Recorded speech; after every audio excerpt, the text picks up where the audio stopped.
Saya tidak menyarankan Anda membayar hutang pinjol. Kalau Anda membayar terus, ya ini sama aja. Anda berarti menyuburkan riba di Indonesia.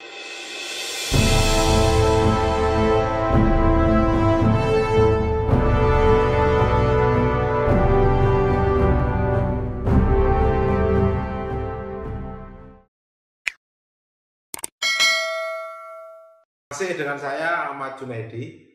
Pada kesempatan kali ini saya akan menjawab pertanyaan dari teman-teman sekalian. Ya. Pak, kalau tidak bayar utang pinjol, bagaimana? Apakah tidak berdosa? Saya jawab ya, hutang itu prinsip dasarnya wajib dibayar. Ini wajib dibayar, itu prinsipnya. Tetapi kita lihat kontraktualnya. Hutang yang wajib dibayar itu kontraktualnya jelas. Jadi utang kepada siapa dan nilainya berapa. Setiap kelebihan hutang itu menjadi riba. Nah ini yang harus kita lihat. Itu teman-teman. Nah jadi kalau pertimbangan saya karena ini penjelasannya tentang konteks agama, religi, maka saya jawab secara religi. Kalau Anda membayar utang pinjol, ya utang pinjol, di mana Anda hutang 1 juta, Anda terima 700.000, kemudian Anda mengembalikan jadi 1.100.000. Nah ini bunganya ini jadi riba. Setiap kelebihan dari yang Anda pinjam itu menjadi riba. Kalau pertimbangan saya tidak menyarankan Anda membayar hutang pinjol, kartu kredit, KTA. Tidak membayar itu bukan berarti tidak membayar langsung, tetapi tidak sekarang dan tidak segitu. Tidak sekarang karena kita tidak punya uang, tidak segitu. Nah, saya tidak mau dengan angka itu. Yang saya pinjam hanya 700, maka saya akan membalikan sebesar 700. Itu Bapak Ibu sekalian. Nah, yang jadi masalah kira-kira perusahaan pinjolnya mau atau enggak itu. Kalau mau, oke. Kalau enggak mau, dia maunya misalkan jadi 1.200.000, 1.500.000 atau 2 juta. Nah itu yang saya tidak sepakat. Kalau mereka tidak mau, ya sudah. Uang Anda masukkan aja ke kotak anak yatim, ke kotak masjid. Bismillah, kalau Anda punya uang loh ya. Bismillah, saya niatin untuk membayar pinjol, duit setan, duit iblis, masukkan. Itu seperti itu. Dengan komitmen, sampaikan kepada Anda yang beragama Islam, sampaikan, ya Allah, saya tidak mau bayar di angka itu. Karena apa? Saya tidak ingin menyuburkan riba di Indonesia. Kalau saya bayar kepada aplikasinya, saya berarti turut serta menyuburkan riba di Indonesia. Saya tidak mau. Jadi tolong saya titip, saya terimanya 700.000, saya bayar 700.000.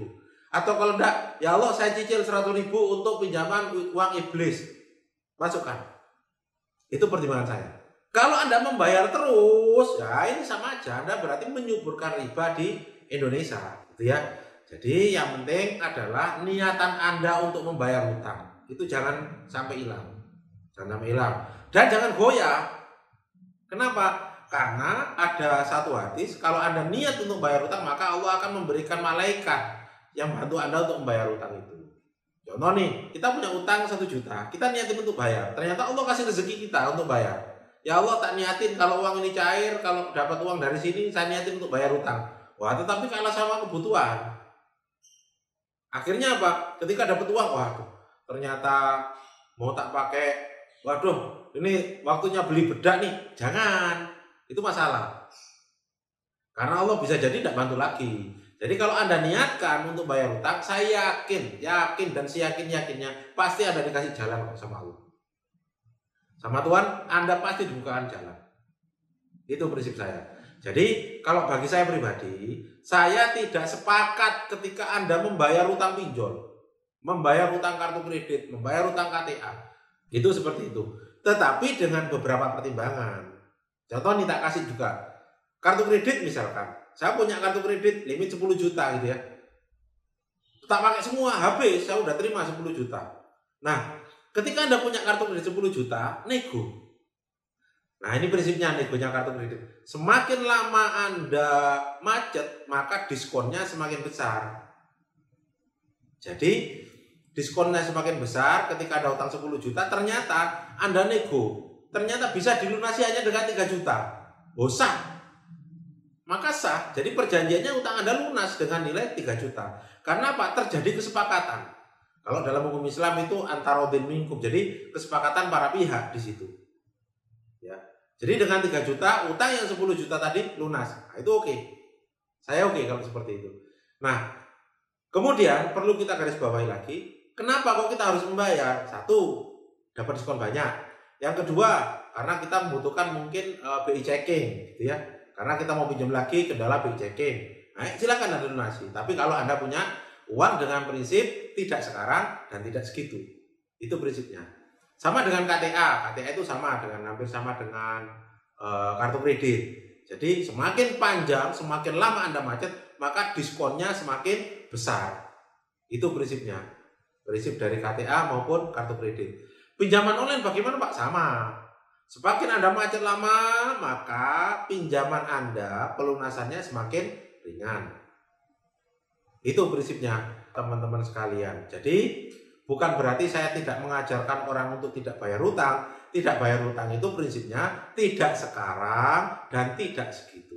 Jadi alasan religinya saya tidak mau bayar karena apa? Karena kalau saya membayar kepada aplikasi, kalau saya langsung membayar kepada bank, maka ketika pinjol ya, maka ini sama dengan menyuburkan riba. Tetapi pembayarannya bagaimana? Anda kasih sedekah kepada anak yatim, Anda sedekahkan kepada masjid, Anda sedekahkan kepada orang-orang yang berhak. Itu prinsipnya. Tetapi jangan lupa dinego dulu. Contoh pinjolnya misalkan pinjam 1 juta, terima 700.000, nego dulu. Bisa enggak saya bayar senilai 700.000? Kasih deadline. Kalau dalam waktu saya punya nih uang 700.000 tapi lunas, tapi hati-hati loh ya, sangat hati-hati di sini. Karena banyak sekali diterima uangnya 700.000, ternyata Anda tidak lunas. Tetapi uang Anda hanya dipakai untuk bayar bunga atau bayar perpanjangan. Itu seperti itu. Jadi saran saya dinego dulu.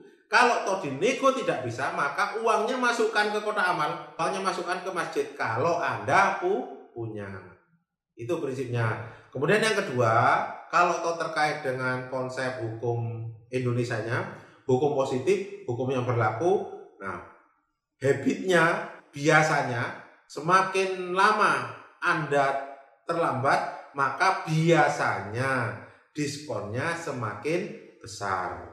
Sehingga mungkin mendasar itu Anda bisa untuk menyelesaikan. Tetapi ingat, sekali lagi, jangan sampai dicicil. Ya, jangan sampai dicicil. Karena kalau dicicil, contoh nih, Anda cicilan pakai program cicilan 1 tahun. Bayar dari 1 juta, 100.000, 100.000, 100.000, 100.000. Jangan. Lebih baik Anda kumpulin uangnya, cash and carry. Karena cut loss-nya, cut loss itu potongannya itu lebih besar. Kemudian yang kedua, Anda 1, 2, 3, 4, 5. Bulan kelima Anda tidak bayar karena mungkin anak sakit atau ada kebutuhan yang lain. Akhirnya utang ini kembali lagi menjadi lebih besar lagi. Nah, ini jangan sampai itu terjadi. Lebih baik kalau ada pelunasan utang, cash and carry. Itu prinsipnya. Jadi jangan sampai Anda utang terkait dengan pinjol, KTA, kartu kredit jangan sampai dicicil. Cash and carry. Itu ya. Itu mungkin pandangan saya tentang konsep ribawi dalam dunia pinjol.